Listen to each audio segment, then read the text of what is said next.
les damos la bienvenida a esta entrevista virtual del énfasis de periodismo de la Escuela de Ciencias de Comunicación Colectiva de la Universidad de Costa Rica. Somos Lucía Mata y Ana Chacón, estudiantes del curso de Introducción al Periodismo 2025, y hoy estamos conversando con el productor y cineasta Roberto Jaén Chacón.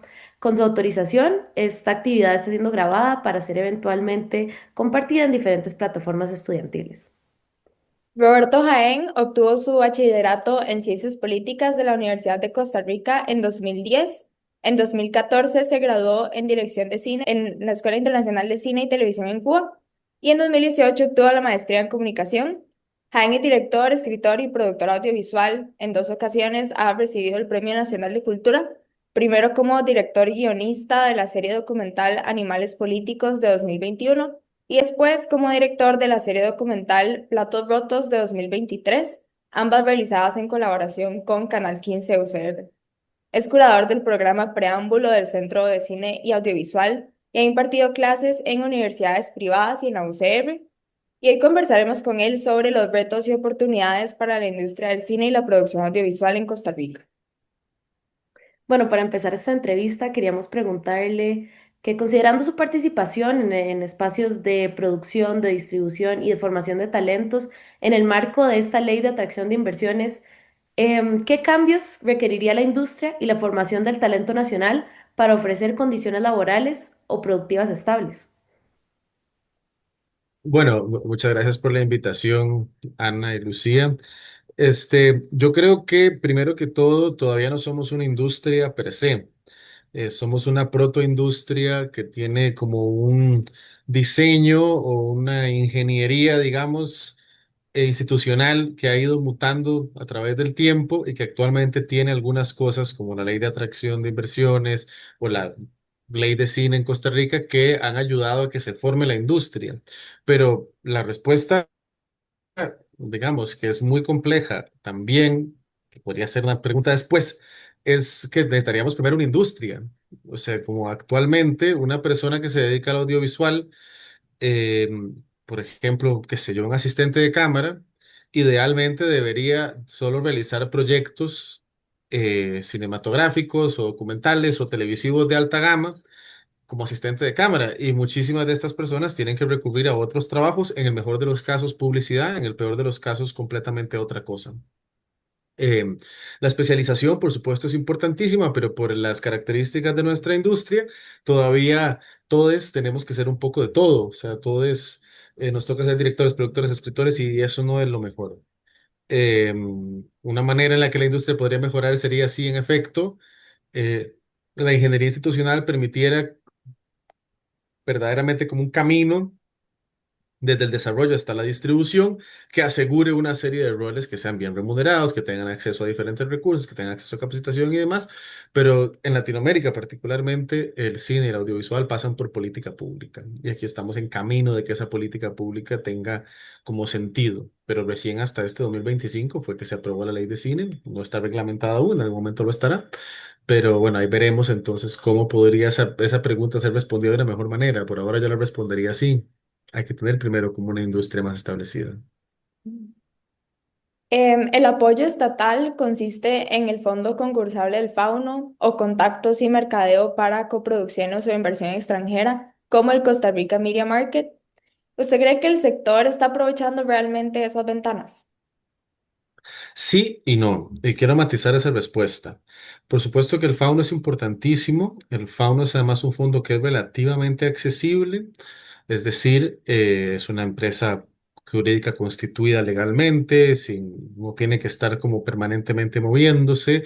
Puedo poner mi caso personal sin ningún problema. Mi empresa jurídica soy yo en forma jurídica, o sea, no tengo una infraestructura empresarial, lo que soy un profesional que tengo además una sociedad a mi nombre con un socio y eso nos permite aplicar, pero digamos, no es como que tengo una empresa y eso es una cosa que aleja a alguna gente, ¿verdad? Como el fauno, no es que uno tenga que ser una grandísima productora llena de cosas, no, puede ser una persona con una personalidad jurídica que tenga experiencia en el manejo de fondos, eso sí. Como decía, en mi caso personal, yo he ganado el fauno 2 veces y me ha parecido accesible. Conozco muchísima gente que lo ha ganado en múltiples ocasiones también, o por lo menos una, y todos sentimos que es un fondo que está bien reglamentado y que ha ido además mejorando su reglamentación en el tiempo, pero que sí tiene una serie de requisitos importantes porque al final del tiempo es dinero público que se está invirtiendo. Entonces hay requisitos, hay maneras de controlar, hay que fiscalizar. Y hay mucha gente que se queja de que no gana, por ejemplo. Es que mi proyecto no gana. Bueno, pues su proyecto posiblemente no gana porque tiene falencias en el inicio. Yo vincularía eso con la pregunta anterior. Yo creo que una de las grandes falencias de nuestra industria actualmente es la poca habilidad de desarrollo de proyectos cinematográficos y televisivos que tenemos. Es una habilidad que es un lastre para mucha gente. Y bueno, el fauno necesita de una fiscalización, necesita de un reglamento y necesita de claridad de quién lo gana y cómo ese dinero se gasta. Voy a decirlo, se invierte en audiovisual. También está Ibermedia, vale la pena decirlo, y es un poquito más engorroso porque supone una coproducción internacional, entonces un poquito más difícil de ganar, eso es totalmente verdad. Y ahí sí hay un problema porque se cierran completamente, como ustedes acaban muy bien de decir, bueno, creo que Ana dijo específicamente, lo otro son patrocinios o cosas por el estilo como el Costa Rica Media Market. Costa Rica Media Market es una muy buena posibilidad para un tipo de proyectos, pero no para todos los proyectos. O sea, Costa Rica Media Market puede ser más atractivo para proyectos que, por ejemplo, sean de una valor más comercial o que tengan una intención de promocionar diferente el país o que sea más proyectos, voy a decirlo al revés también. El Costa Rica Media Market, por ejemplo, no es el espacio para ir a vender un documental autorreferencial intimista, no lo es. O sea, uno no va a llegar con una película sobre la historia, como una que yo, pero de nuevo, creo que lo más fácil es referirse a lo propio. Yo estoy produciendo una película de una directora joven sobre su vida y su familia, basada en material de archivo. Esa película no se puede vender al Costa Rica Media Market, porque no hay ahí una persona que vaya a comprar esa clase de contenido. Y eso es pues una pequeña desconexión que habría que corregir. Lo ideal sería que como otros grandes festivales del mundo, el Festival de Cine y el Media Market fueran literalmente ahí sí uno solo y las personas que vinieran y el ecosistema de compradores fueran muy variado. Para que entonces una película de comedia de Hernán Jiménez, por decir un nombre, y una película pequeña como la que yo estoy produciendo, por decir otro, ambos tuviéramos posibilidades reales de encontrar un comprador o un coproductor en ese espacio. Así como está planteado ahora, solo esta otra película con estas intenciones comerciales pueden encontrar ese espacio. Entonces, sí y no al mismo tiempo la respuesta. Bueno, ahora queríamos preguntarle sobre la participación femenina en estos espacios. Queríamos saber cómo describe el aumento y el impacto de la participación femenina en estos diversos roles de producción de cine y audiovisual en nuestro país y también si existen temas recurrentes en esas temáticas o en los guiones, en las narrativas presentadas por mujeres en este espacio. Está difícil, pero no, no, o sea, digo, como recordar todo. Es que, ¿qué pienso del impacto? Los roles ok, sí. Bueno, por un lado, creo que el trabajo de las cineastas costarricenses habla por sí mismo y creo que las mejores películas costarricenses han sido dirigidas por mujeres, casi todas, si no es que todas, posiblemente. Estas películas que han trascendido fronteras, que han ido a festivales, que han ganado en festivales, casi todas están dirigidas por mujeres. Todavía la industria audiovisual es una industria que está cruzada por estereotipos de género, siempre lo ha estado, y hay una serie de espacios que todavía se consideran feminizados o masculinizados.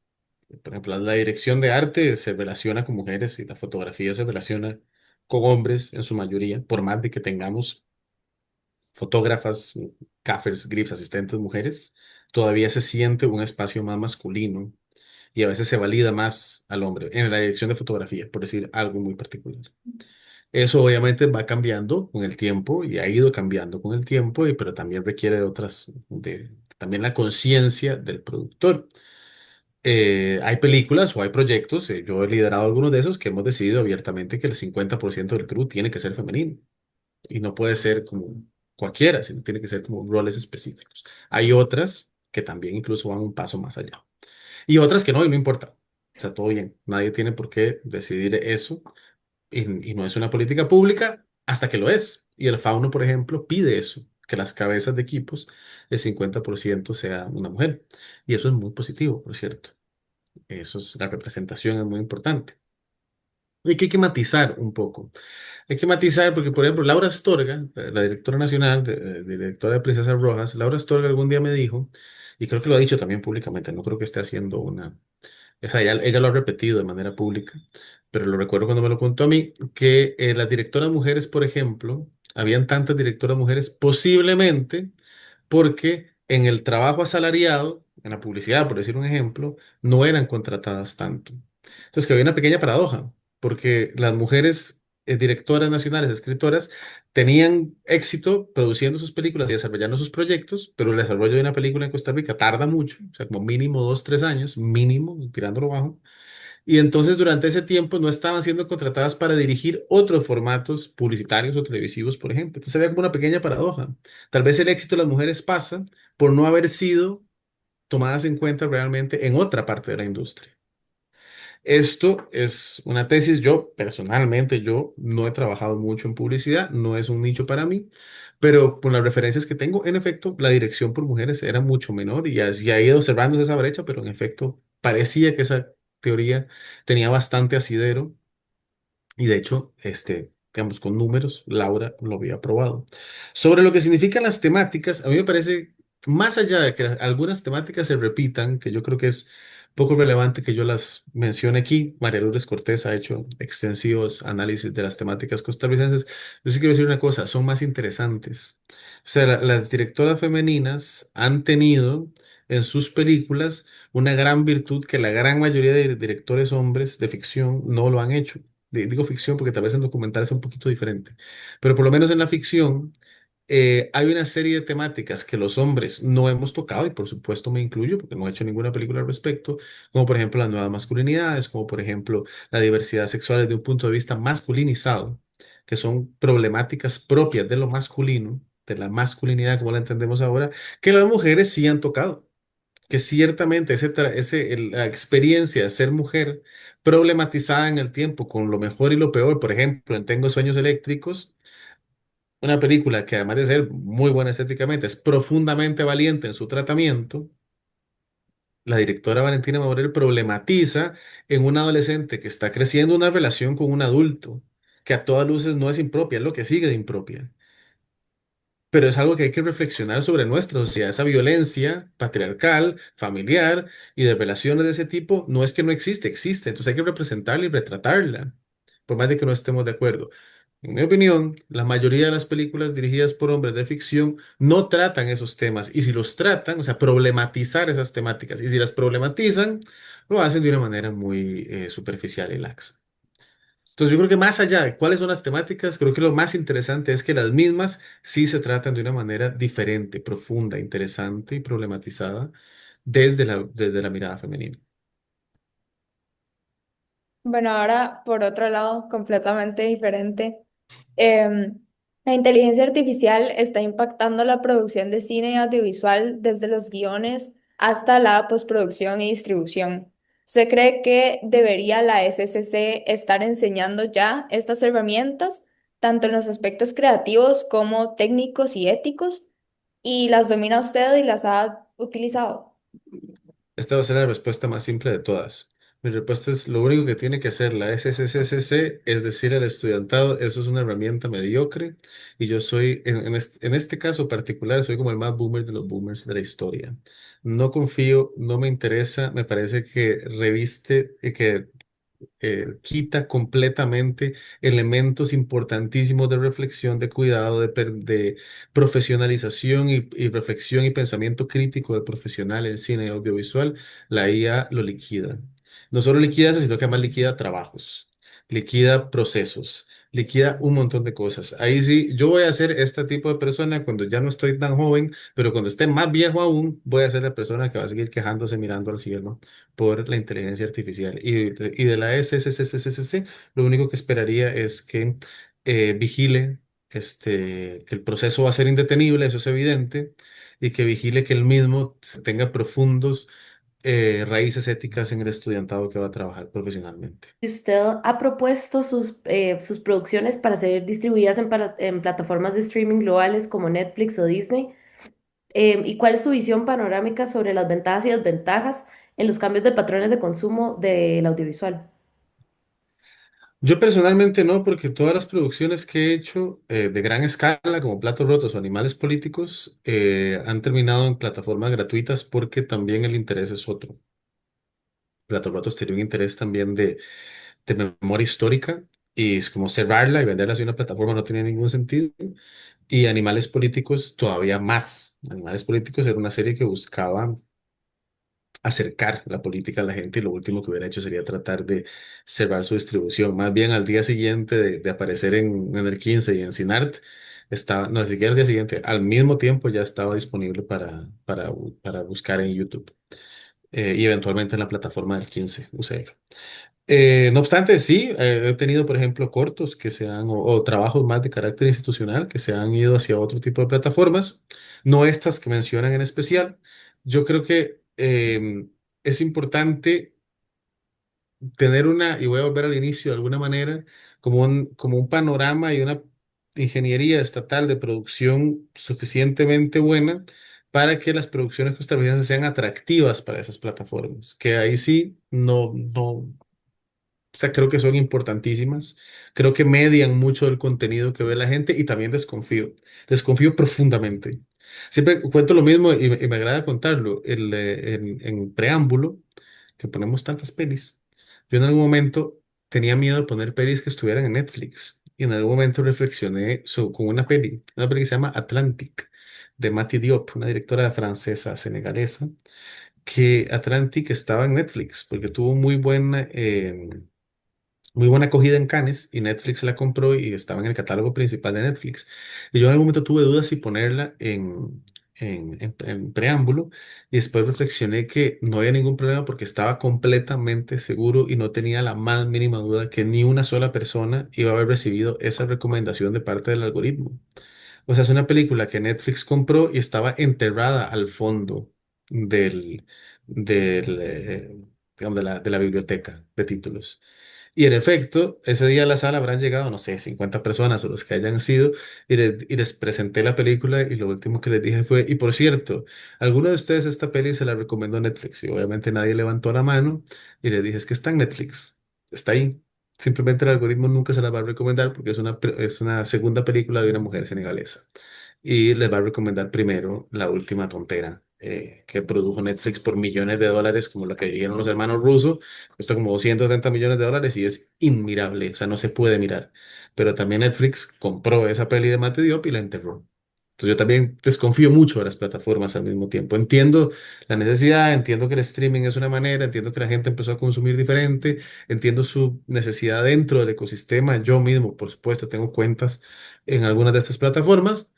Desconfío mucho también de cómo median, eso sí, nuestro consumo de material audiovisual.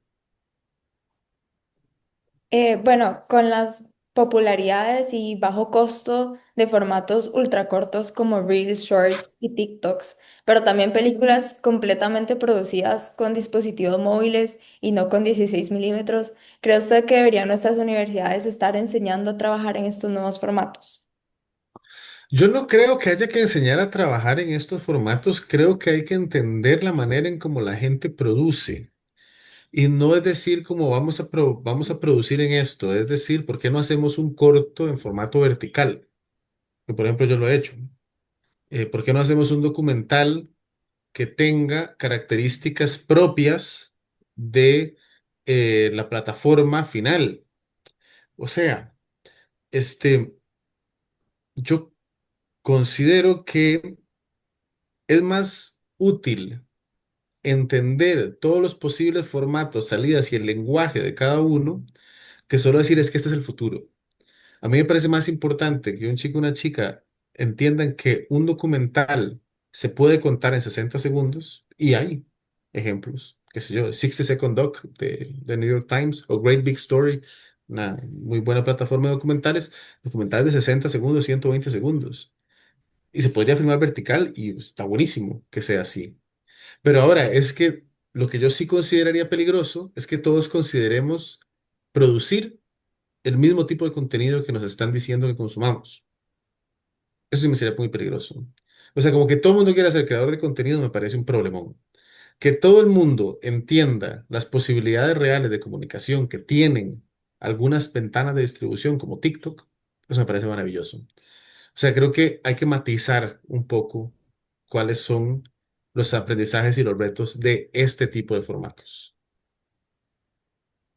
Bueno, el CRFIC abrió el foro de presentación de proyectos a iniciativas centroamericanas y caribeñas, después de históricamente centrarse en lo nacional. Aparte del valor cultural, político y creativo de compartir este tipo de plataformas, considera que esto abre posibilidades para coproducciones de mayor impacto en el cine regional. Ya me voy a poner controversial, pero yo creo que no. Yo creo que el foro de presentación de proyectos, al haber tan pocos espacios donde haya posibilidades de generar formación e industria en Costa Rica, debería seguir siendo solo para proyectos nacionales. Y que las posibilidades de producción y coproducción deben fomentarse desde otro lugar. Es una opinión muy personal y la defendería en cualquier lugar. Bueno, ya públicamente la he defendido no sé cuántas veces, pero creo que tanto, por ejemplo, la competencia de cortometrajes, que también está abierta para Centroamérica a partir de este año, como el foro de presentación de proyectos, deberían haber sido o seguir siendo espacios solo para producción nacional. Podría elaborar sobre eso, pero creo que no es el objetivo de la entrevista. Ok, ahora queríamos preguntarle sobre Preámbulo, sobre las giras que hace Preámbulo para llevar cine alternativo de forma gratuita a públicos diversos afuera de la GAM. Entonces queríamos saber qué cantidad del público participa y si entregan al público algún instrumento de evaluación para evaluar qué tal les fue con el perfil de las películas. O Preámbulo Giras es un programa que cambió, perdón, es un programa que cambió después de la pandemia. Y pasó a ser completamente manejado por gestores culturales locales. Nosotros lo que hacemos es la curaduría, la comunicación, por supuesto, el pago de derechos de exhibición y además tenemos contacto con los gestores culturales. Sugiero preguntas, sugiero ideas, sugiero la manera de presentar la película y sugiero también discusiones post película. O sea, se las sugiero, les digo, como a mí me parece que esto es lo que deberían hablar, pero hay autonomía de parte de los gestores. Entonces, ese mecanismo de evaluación que va mucho más allá de le gustó a uno la peli, sino lo que yo siempre sugiero es, si ustedes consideran y la gente no está cansada y ustedes sienten que puede ser, yo preguntaría esto o yo tocaría estos temas de conversación porque a la gente le gusta hablar en términos generales de la experiencia de una película post película. Actualmente a Preámbulo Giras se han acercado este año y creo que esta no es la cifra exacta, pero algo así como 1.300 personas entre enero y mayo. Y eso es un éxito muy compartido. Lejos estaría de decir que es gracias a nosotros, es gracias a cada gestor cultural y cada gestora cultural. El año pasado, creo que en todo el año ya llegamos al 2024, llegamos como a 1.100 personas, tal vez. Y este año ya se superó ese número. Y no estoy contando todavía las películas de junio porque están pasando durante esta entrevista. De hecho, viernes, sábado, último viernes y último sábado de cada mes. Em, Creo que eso es una métrica de éxito. Creo que no todas las películas son consumidas por igual. Creo que no todas las comunidades se entienden igual. Y valga la pena decirlo, creo que es diferente cómo se mide el éxito comunidad por comunidad. Hay una comunidad costera, Preámbulo Giras, a la que van muy pocas personas y cuando van seis, a mí me parece exitosísimo. Pero hay otra comunidad, u otras comunidades como Cartago, Pérez Celedón, que llevan ya bastantes años en Preámbulo Giras, que más bien si llegan menos de 20 personas, hay que preguntarse por qué habrán llegado pocas ese día. Si me explico, el éxito se mide de manera diferente para cada comunidad porque es un programa muy diverso.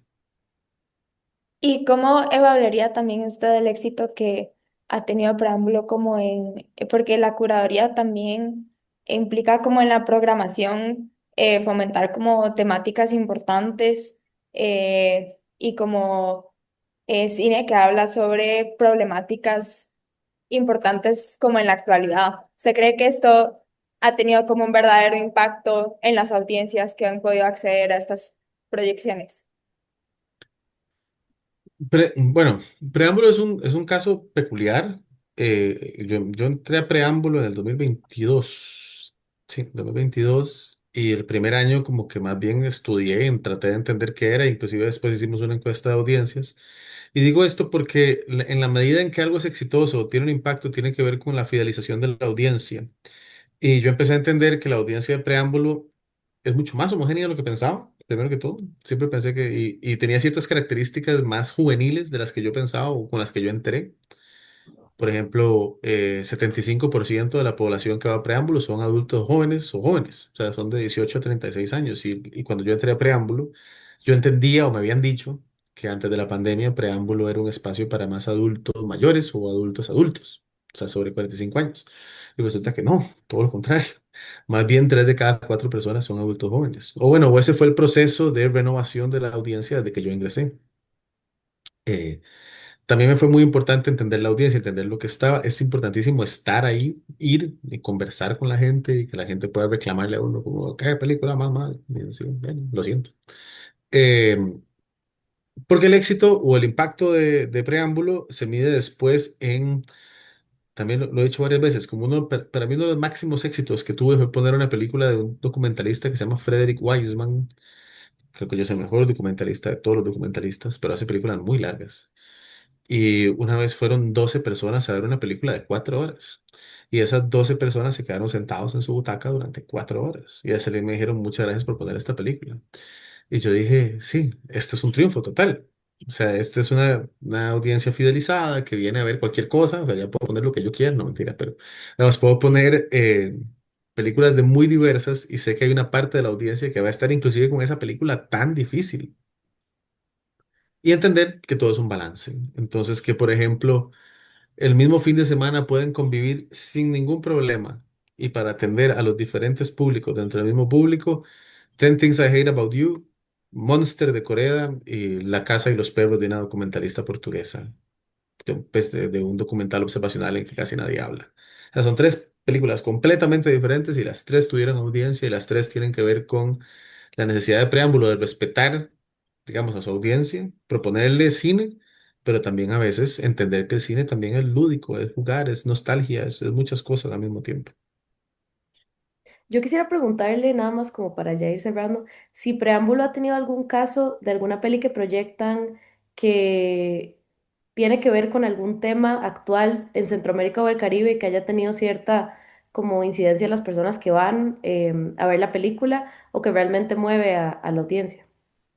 Pero quisiera pensar que muchas, no una. Quisiera pensar que Plaza Catedral de Panamá o El Silencio del Topo de Guatemala abrieron discusiones muy interesantes. Ni qué decir las películas costarricenses, ni qué decir algunos cortos también, que tratan temáticas, por ejemplo, LGBT, ticos incluso, como Drago, La Noche de la Avispa Reina. Pienso en esos ejemplos porque son muy recientes. Pero quiero pensar que muchísimas más también, y creo que eso se demuestra mucho en la manera en cómo el público llega, y cómo pide y solicita. Si ya me preguntaste más por temas más cercanos a Centroamérica o el Caribe, hace poco hicimos un ciclo sobre Palestina, que fue muy apreciado, o nuestros ciclos del 8M, que siempre son ciclos a donde hay películas que discuten temas difíciles, y la gente se queda discutiéndolos, se queda pensándolos. eh, o las piden de vuelta. Muchas veces sí, no podemos pasarlas dos veces o tenemos tan pocas funciones que es difícil. Pero, por ejemplo, la cantidad de gente que nos dijo que por favor pusiéramos de vuelta una película islandesa sobre un día que todas las mujeres de Islandia hicieron una huelga en el 76. Un muy lindo documental. No es un documental como estéticamente maravilloso, es solo un documental que narra muy bien un suceso específico. Y se llenó la sala y se quedó gente fuera y no pudimos pasarlo otra vez, pero muchísima gente nos pidió por el boca en boca, ¿verdad? También como, mira, qué gran documental vi y pensé todo esto y mucha gente dice, bueno, yo ese día no fui, ¿verdad? Entonces quiero pensar que más de una peli, quiero pensar que muchísimas pelis dejan a la gente pensando cosas. Bueno, muchas gracias a Roberto Jaén, director, escritor y productor audiovisual costarricense, por compartir con nosotras su visión sobre la industria cinematográfica en el país, así como los retos y posibilidades que enfrenta el sector. Ha sido un verdadero placer contar con su experiencia y su perspectiva en esta entrevista. Esto ha sido una entrevista del énfasis de periodismo de la Escuela de Ciencias de la Comunicación Colectiva de la Universidad de Costa Rica. Somos Lucía Mata y Ana Chacón, estudiantes del curso de Introducción al Periodismo 2025, y muchas gracias.